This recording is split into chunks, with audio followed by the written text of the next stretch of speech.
সময় লাগে, কথা ঠিক আছে নাকি ভাই? এটা যুক্তিসঙ্গত করবেন এখানে আমার দোকান স্যার, আমি ওর দোকান নিয়ে গেছিলাম। যদি কিনা পাবলিকে যদি একজন এক্সট্রা কিছু কইতে যায়, কিন্তু এইখানে সাভার উপজেলার এই বাড্ডা ডিপ মেশিন এলাকায় আমরা একটি অবৈধ এবং ভেজাল সয়াবিন কারখানা এবং হচ্ছে একটি সন্দেশ কারখানা অভিযান পরিচালনা করি এবং দুইটি প্রতিষ্ঠানেই আমরা ভেজাল পণ্যের যে অভিযোগ পেয়েছিলাম, অভিযোগের প্রমাণ আমরা পেয়েছি।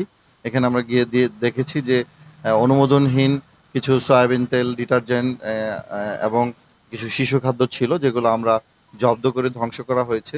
এবং যে সন্দেশ ফ্যাক্টরি ছিল, ওই সন্দেশ ফ্যাক্টরিতে আমরা দেখছি অস্বাস্থ্যকর পরিবেশে এই ভেজাল সন্দেশ তৈরি হচ্ছে, যার প্রেক্ষিতে আমরা এখানে যে এভিডেন্স ছিল, যে এভিডেন্সগুলোকে আমরা জব্দ করে এগুলোকে জনসম্মুখে ধ্বংস করা হয়েছে এবং সংশ্লিষ্ট প্রতিষ্ঠান দুটিকে সিলগালা করার নির্দেশ দেওয়া হয়েছে। আমরা জনস্বার্থে এই অভিযান অব্যাহত থাকবে। এই ধরনের ভেজাল পণ্যের বিরুদ্ধে আমাদের যে সরকারি অভিযান, এগুলো ক্রমাগত অব্যাহত থাকবে। এখানে আমরা যখন অভিযান পরিচালনা করতে আসি, এখানে আমরা সংশ্লিষ্ট মালিক বা ম্যানেজার কাউকে এখানে আমরা পাইনি কাউকে। এরকম হলে আমরা আরো কঠোর ব্যবস্থা নেব। আমরা যদি তাদেরকে পাই, তাহলে আমরা তাদেরকে কারাদণ্ড, একটু লম্বা সময়ের কারাদণ্ড দিয়ে তাদের বিরুদ্ধে কঠোর ব্যবস্থা নেওয়া হবে।